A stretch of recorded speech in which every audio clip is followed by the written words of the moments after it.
Teachers కు సంబంధించి కేంద్ర ప్రభుత్వం 2010లో రైట్ టు ఎడ్యుకేషన్ యాక్ట్ అనేది ఒకటి తీసుకొచ్చి మరి దాంట్లో ఎవరైతే టీచర్ ఉద్యోగంలో చేరాలనుకుంటున్నారో వాళ్ళందరూ కూడా ముందుగానే మరి ఈ టెట్ అనేది టీచర్ ఎలిజిబిలిటీ టెస్ట్ అనేది పాస్ కావాలని చెప్పడము, దాన్ని ఒక యాక్ట్ ద్వారా మరి తీసుకురావడం, మరలా 2017లో ఆ యాక్ట్ కి అమెండ్మెంట్ చేసి సర్వీస్ లో ఉన్నటువంటి టీచర్స్ కూడా ఆ టెస్ట్ ని ఏదైతే ఈ టెట్ ఉందో ఆ టెట్ పాస్ కావాలని చెప్పేసి చెప్పడము, దాని తర్వాత మహారాష్ట్రకు చెందినటువంటి ఒక ఎయిడెడ్ టీచర్ ఇది అన్యాయము, మేము దాదాపు 20 సంవత్సరాల పైగా సర్వీస్ చేసిన తర్వాత ఇప్పుడు మాకు కూడా టెట్ అనేది తీసుకొచ్చి పాస్ కమ్మనడం ఈ వయసులో పద్ధతి కాదు అని చెప్పేసి సుప్రీంకోర్టును ఆశ్రయించిన ధర్మిల మరి ఈ సంవత్సరం సెప్టెంబర్ 1వ తారీఖున సుప్రీంకోర్టు కూడా కేంద్ర ప్రభుత్వం ఏదైతే చెప్పిందో అదే విధంగా సర్వీస్ లో ఉండే వాళ్ళు కూడా టెస్ట్ పాస్ కావాలి అని చేసి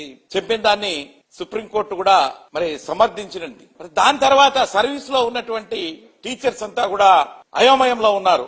మేము దాదాపు 20 సంవత్సరాలు పైగా సర్వీస్ చేసిన వాళ్ళు ఉన్నాం, 30 సంవత్సరాలు రిటైర్మెంట్ దగ్గరలో ఉన్నాం, మమ్మల్ని ఈ వయసులో ఈ టెట్ అనేది పాస్ కమ్మని చెబుతున్నారు. ఇది చాలా దుర్మార్గము. ఎందుకంటే మేము ఒక సబ్జెక్టు ద్వారా ఒక డిఎస్సి ఎగ్జామ్ రాసి బీఈడి క్వాలిఫికేషన్ తో మేము పనిచేస్తున్నాం. అయితే పాస్ అయిన తర్వాత మీకు ఉద్యోగం వచ్చిన తర్వాత ఒక పర్టికులర్లీ సైన్స్ సబ్జెక్ట్ అనుకోండి, ఒక బయాలజికల్ సైన్స్ మేము చెప్తూ ఉంటే ఆ సబ్జెక్టు సంబంధించి ఓన్లీ ఒక వాళ్ళు పెట్టేటువంటి టెట్ లో ఎగ్జామినేషన్ ఏదైతే ఉందో 150 మార్కులకు పెడతారు. 150 మార్కులలో 20 మార్కులు మాత్రమే ఆ యొక్క కన్సర్న్ సబ్జెక్టు సంబంధించింది ఉంటుంది.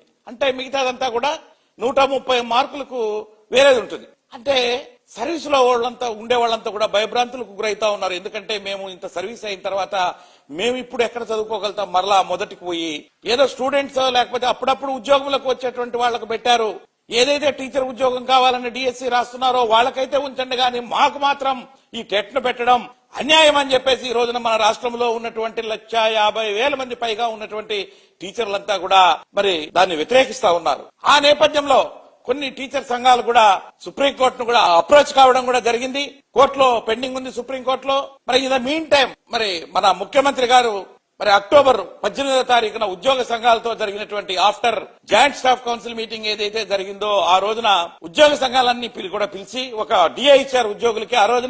ఆ రోజునే మరి ఉద్యోగ సంఘ నాయకులంతా కూడా ముఖ్యమంత్రి గారి దృష్టికి తీసుకెళ్లి, అయ్యా కేంద్ర ప్రభుత్వం మరి ఇట్లా చెప్పింది, యాక్ట్ తీసుకొచ్చారు, ఇది చాలా దుర్మార్గము, సర్వీస్ లో ఉండే వాళ్ళు కూడా ఈ టెట్ పాస్ కావాలంటే మమ్మల్ని నుంచి కాదు ఈ వయసులో అని చెప్పేసి కూడా అంతా మొరపెట్టుకుంటే ముఖ్యమంత్రి గారు అదే విధంగా జరుగుతుంది, మరి ఇంత సర్వీస్ అయిన తర్వాత మీరు ఎలా పాస్ అవుతారు, మీరు అడిగేటువంటి మాటలు న్యాయంగా ఉన్నాయి, తప్పకుండా మీకు న్యాయం చేస్తాను అని చెప్పేసి ఆ రోజున మరి ఉద్యోగ సంఘాలు కోరిన విధంగా మరి సుప్రీంకోర్టులో రివ్యూ పిటిషన్ వేయడానికి కూడా ముఖ్యమంత్రి గారు సుముఖత వ్యక్తం చేస్తూ కేంద్ర ప్రభుత్వానికి కూడా లేఖ రాసి మరి దాన్ని సర్వీస్ లో ఉండే వాళ్ళకి ఆ యొక్క టెట్ లేకుండా చేసేదానికి నా శాయశక్తుల ప్రయత్నం చేస్తానని చెప్పేసి కూడా ఆ రోజున ముఖ్యమంత్రి గారు హామీ ఇచ్చి ఉన్నారు. అయితే ఆశ్చర్యకరమైనటువంటి విషయం ఏంటంటే అక్టోబర్ 18వ తారీఖున మీటింగ్ జరిగితే అక్టోబర్ 22వ తారీఖున టెట్ నోటిఫికేషన్ ఆంధ్రప్రదేశ్ లో ఇవ్వడం జరిగింది. ఆ టెట్ నోటిఫికేషన్ లో ఏం చెప్పారు, ఫ్రెష్ గా టీచర్ ఉద్యోగాలతో పాటు కోరుకుంటున్నారో వాళ్ళతో పాటు ఇన్ సర్వీస్ లో ఉన్నటువంటి ఉద్యోగులు కూడా టెట్ కు అప్లై చేసుకోవాలి అని చెప్పేసి. అంటే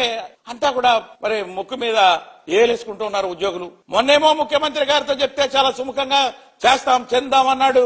మరి 4 రోజులకే దాన్ని మరలా మరి ఇన్ సర్వీస్ వాళ్ళకు కూడా టెట్ నోటిఫికేషన్ ఇవ్వడం అనేది మరి అది ఆమోదించదగిందిగా లేదు అని చెప్పేసి అన్ని ఉద్యోగ సంఘాలు ఈ రోజున దాన్ని వ్యతిరేకిస్తా ఉన్నాయి.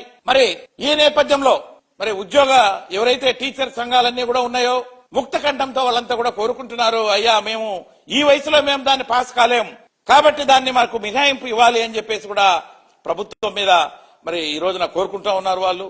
కాబట్టి ఖచ్చితంగా ప్రభుత్వం దీని మీద ఆలోచించాలి. ఎందుకంటే ఇక్కడ ఉన్నటువంటి కూటమి ప్రభుత్వం సెంట్రల్ గవర్నమెంట్ వాళ్ళకి చెప్పి ఖచ్చితంగా ఏదైతే మరి ఈ యొక్క టెట్ ఉందో అది ఫ్రెష్ గా వచ్చేటువంటి టీచర్స్ లో వచ్చేటువంటి ఫ్రెష్ వాళ్ళకి మాత్రమే పెట్టండి, ఇన్ సర్వీస్ వాళ్ళకి మాత్రం దాన్ని మినహాయింపు ఇవ్వాల్సినటువంటి అవసరం ఎంతైనా ఉంది అనేటువంటిది మరి రాష్ట్ర ప్రభుత్వము రివ్యూ పిటిషన్ ఇమీడియట్ గా సుప్రీంకోర్టులో దాఖలు చేయాలని చెప్పేసి, అదే విధంగా మరి ఆ యొక్క టీచర్స్ ఎవరైతే ఉన్నారో కొంతమందికి వాళ్ళకి ఏం చేస్తున్నారు, ఈ రోజున దాంట్లో 5 ఏళ్ల సర్వీసు ఉన్న వాళ్ళు పాస్ కానవసరం లేదు అన్నారు. మళ్ళా మెలిగి పెట్టారు అక్కడ. అంటే ప్రమోషన్ కావాలంటే మీకు ఖచ్చితంగా పాస్ కావాల్సిందే. అంటే ప్రమోషన్ వదులుకుంటే మాత్రం 5 ఏళ్ల లోపల రిటైర్ అయ్యే వాళ్ళకి అవసరం లేదన్నారు. ఇది ఎక్కడ న్యాయం అండి?